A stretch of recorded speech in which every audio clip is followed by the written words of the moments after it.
ఐపీఎల్లో ఇవాళ మరో కీలక మ్యాచ్ జరగనుంది. Royal Challengers Bengaluru, Lucknow super giants జట్టు తలపడనున్నాయి. ఇప్పటి వరకు 3 మ్యాచ్లు ఆడిన ఆర్సీబీ రెండిట్లో ఓడిపోయి ఒక్క మ్యాచ్లో గెలిచింది. మరోవైపు లక్నో 2 మ్యాచ్లు ఆడగా ఒకటి గెలిచి మరో దాంట్లో ఓడిపోయింది.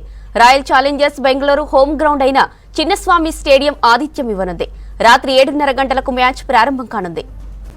ఐపీఎల్ కి సంబంధించి మరిన్ని డీటెయిల్స్ తేజస్వి అందిస్తారు. తేజస్వి, బెంగళూరు లక్నో మధ్య ఎవరికి ఎక్కువగా విన్నింగ్స్ ఛాన్సెస్ ఉన్నాయి? రైట్ జ్యోతి, ఆర్సీబీ అయితే ఇవాళ మళ్ళీ సెట్ బ్యాక్ అవ్వడానికి చిన్నస్వామి స్టేడియంలో against Lucknow super Giants ready అయిపోయింది. అండ్ చిన్నస్వామిలో బేసిక్గా వీళ్ళకి కంటిన్యూస్గా 3 మ్యాచెస్ ఉన్నాయి. అండ్ వేరే ఏ టీం అయినా సరే హోమ్ గ్రౌండ్ అడ్వాంటేజ్ని తీసుకొని ఖచ్చితంగా ఈ 3 మ్యాచెస్ని వాళ్ళు అనుకూలంగా చేసుకునే ప్రయత్నం చేస్తారు. కానీ ఆర్సీబీకి ఎక్కడో ఆ హోమ్ గ్రౌండ్ అడ్వాంటేజ్ అనేదే మిస్ అవుతుంది అని అనిపిస్తుంది. వాళ్ళ గ్రౌండ్లోనే వాళ్ళ విన్స్ని రికార్డ్ చేయలేకపోతున్నారు. అండ్ లాస్ట్ కేకేఆర్తో, కోల్కతా నైట్ రైడర్స్తో చూసుకుంటే ఆ మ్యాచ్ చాలా ఘోరంగా ఓడిపోయారు. సో ఆర్సీబీ సెట్ బ్యాక్ చేయాలి అండ్ కమ్బ్యాక్ చేసి ఖచ్చితంగా ఈ విన్ చాలా క్రూషియల్. ఎందుకంటే ఇక్కడ నుంచి లాస్ట్ నుంచి 2nd ప్లేస్లో ఉంది, అంటే 9th ప్లేస్లో మనం చూస్తున్నాం ఆర్సీబీని. ఇటు నెట్ రన్ రేట్ కూడా సరిగ్గా మెయింటైన్ చేయలేకపోతున్నారు. అండ్ కనీసం పాయింట్స్ టేబుల్లో ఎక్కువ points వస్తాయన్నా maybe 5th place 6th ప్లేస్కి వచ్చే ఛాన్సెస్ ఉంటాయి. అండ్ ప్లే ఆఫ్స్కి క్వాలిఫై అవ్వడానికి మెయిన్గా హోమ్ గ్రౌండ్లో ఆడడం అనేది చాలా అడ్వాంటేజ్ ఉంటుంది. సో ఇప్పుడు ఆర్సీబీ కంబ్యాక్ చేయాలి. అండ్ లక్నో సూపర్ జైంట్స్ కూడా కేవలం ఒక మ్యాచ్ మాత్రమే విన్ అయి వస్తుంది, ఒక మ్యాచ్ ఓడిపోవడం జరిగింది. సో 2 టీమ్స్కి ఇది క్రూషియల్. అండ్ లక్నో సూపర్ జైంట్స్లో చూసుకుంటే ఆర్సీబీతో కంపేర్ చేస్తే లక్నో సూపర్ జైంట్స్లోనే ఎక్కువ మంది బెంగళూరు ప్లేయర్స్ ఉన్నారు. సో ఆ గ్రౌండ్ గురించి, ఆ పిచ్ కండిషన్స్ గురించి చాలా అవగాహన ఉంది వాళ్ళకి. అండ్ కేఎల్ రాహుల్ మెయిన్గా బెంగళూరు బాయ్ కాబట్టి కేఎల్ రాహుల్ మేబీ ఆడితే, తనకి కొన్ని ఇంజురీ కన్సర్న్స్ ఉన్నాయి కాబట్టి ఒకవేళ తను ఆడితే మాత్రం ఈ గ్రౌండ్ మీద కేఎల్ రాహుల్ చెలరేగిపోయే ఛాన్స్ ఉంది. అండ్ దేవదత్ పడికల్ లాంటి వాళ్ళు ఇక్కడ చాలా మ్యాచెస్ ఆడిన ఎక్స్పీరియన్స్ ఉంది వాళ్ళకి. అండ్ లాస్ట్ 2 మ్యాచెస్ చూసుకుంటే, హెడ్ టు హెడ్ రికార్డ్స్ చూసుకుంటే వాళ్ళకి 4 మ్యాచెస్ ఆడితే, దీంట్లో లక్నో సూపర్ జైంట్స్తో 4 మ్యాచెస్ ఆడితే 3 మ్యాచెస్ ఆర్సీబీఏ గెలిచింది. కానీ ఇది away from the home ground గెలవడం జరిగింది. అండ్ వాళ్ళ హోమ్ గ్రౌండ్లో ఆడిన ఒక మ్యాచ్ మాత్రం లక్నో సూపర్ జైంట్సే గెలిచింది. ఇక్కడ కూడా ఎక్కడో, అంటే మిగతా టీమ్స్తో కంపేర్ చేస్తే ఆర్సీబీ ఇక్కడ కూడా డిఫరెన్స్ వచ్చేసింది. అండ్ టీం మొత్తం ఫామ్లో లేదు ఆర్సీబీ. ఒక రకంగా చెప్పాలంటే విరాట్ కోహ్లీ అండ్ దినేష్ కార్తీక్ తప్ప మిగతా ఎవ్వరు, మ్యాక్స్వెల్ కానీ ఫ్యాఫ్ డూప్లెసెస్ స్టార్టింగ్ 6s 4sతో స్టార్ట్ చేస్తున్నాడు కానీ ఆ ఫామ్ని కంప్లీట్గా కంటిన్యూ చేయట్లేదు, లాస్ట్ వరకు ఉండే ప్రయత్నం చేయట్లేదు. అండ్ విరాట్ కోహ్లీ కంటిన్యూస్గా రన్స్ అయితే ఇస్తున్నాడు కానీ తనకి అవతల ఎండ్లో ఉండి సపోర్ట్ చేసే వాళ్ళు ఎవరూ లేరు. అలాంటి సిచ్యువేషన్స్ చూస్తున్నాం. అండ్ దినేష్ కార్తీక్ మంచి ఫినిషింగ్ ఇస్తున్నాడు. వీళ్ళిద్దరి మీద తప్ప మిగతా బ్యాటింగ్ లైనప్ మీద అస్సలు ఎవరికి ఎక్స్పెక్టేషన్స్ లేవు.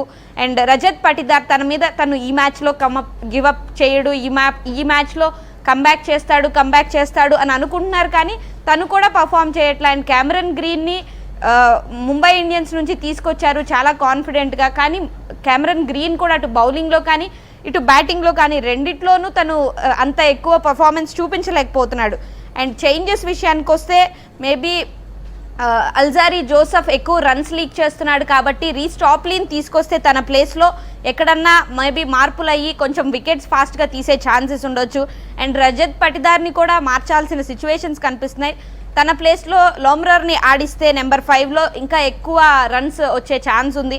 అండ్ ఆకాష్ దీప్ని కూడా, యష్ దయాల్ ప్లేస్లో ఆకాష్ దీప్ని తీసుకొస్తే ఇంకా మంచి ఫాస్ట్ బౌలింగ్, ఇది స్పిన్ అంత అనుకూలంగా ఉండదు కాబట్టి ఫాస్ట్ బౌలింగ్ కొంచెం ఈజీగా వికెట్స్ తీసే ఛాన్స్ ఉంటుంది. అండ్ లక్నో సూపర్ జైంట్స్ విషయానికి వస్తే కేఎల్ రాహుల్ ఇంకా ఫిట్గా ఉన్నట్టు కనిపించట్లేదు. హ్యామ్స్ట్రింగ్, లెగ్ ప్రాబ్లం, ఈ రెండిట్లో ఏదో ఒక ఇంజురీతో అయితే తను చాలా బాధపడుతున్నాడు.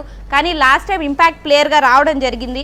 సో అతని ప్లేస్లో కెప్టెన్గా నికోలస్ పూరన్ మంచి కెప్టెన్సీ చేస్తున్నాడు. అండ్ తనకి బెంగళూరులో మంచి రికార్డ్ ఉంది, బెంగళూరులో ఎక్కువ రన్స్ చేసిన అనుభవం ఉంది. సో తన మీద చాలా కాన్ఫిడెన్స్ ఉంది. అండ్ దీపక్ హుడాన్ కూడా కేఎల్ రాహుల్ ప్లేస్లో తీసుకొచ్చే ఛాన్స్ ఉంది.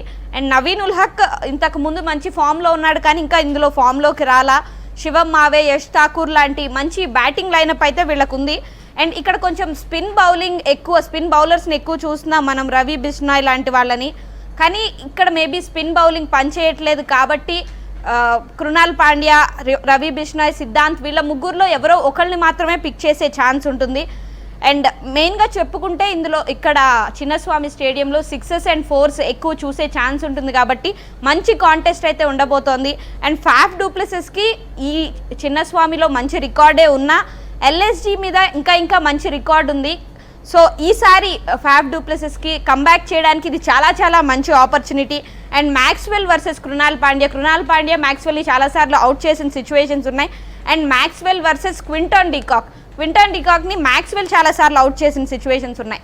సో ఇద్దరికి ఈక్వల్ ఛాన్సెస్ ఉన్నాయి. అండ్ ఇద్దరు మంచి కంబ్యాక్ చేయడానికి, ఇద్దరు ఒక ఆర్సీబీకి 2 లాస్ ఉన్నా సరే ఆర్సీబీకి ఇంకా ఎక్కడా వెనకబడలేదు. సో కంబ్యాక్ చేయడానికి 2 టీమ్స్కి చిన్నస్వామి అనేది మంచి ఛాన్స్గా చెప్పుకోవచ్చు. సో ఓవరాల్గా ఇక్కడ చూసుకుంటే మనకు ఆర్సీబీకే ఎక్కువ అడ్వాంటేజ్ ఉందనే చెప్పుకోవాలి. ఎందుకంటే ఇంతకు ముందు పాస్ట్ రికార్డ్స్ చూసుకుంటే ఆర్సీబీ ఎక్కువ మ్యాచెస్ గెలిచింది కాబట్టి ఈసారి వాళ్ళకి హోమ్ గ్రౌండ్ అడ్వాంటేజ్ ఉంది అని వాళ్ళు ప్రూవ్ చేసుకోవాలి. అండ్ స్ట్రాంగ్ కంబ్యాక్, ఓవరాల్గా టీమ్ ఎఫర్ట్ మొత్తం చూపిస్తేనే ఈరోజు ఆర్సీబీ గెలిచే ఛాన్సెస్ ఉంటుంది అండ్ ప్లే ఆఫ్స్కి క్వాలిఫై అయ్యే ఛాన్సెస్ ఉంటుంది జ్యోతి.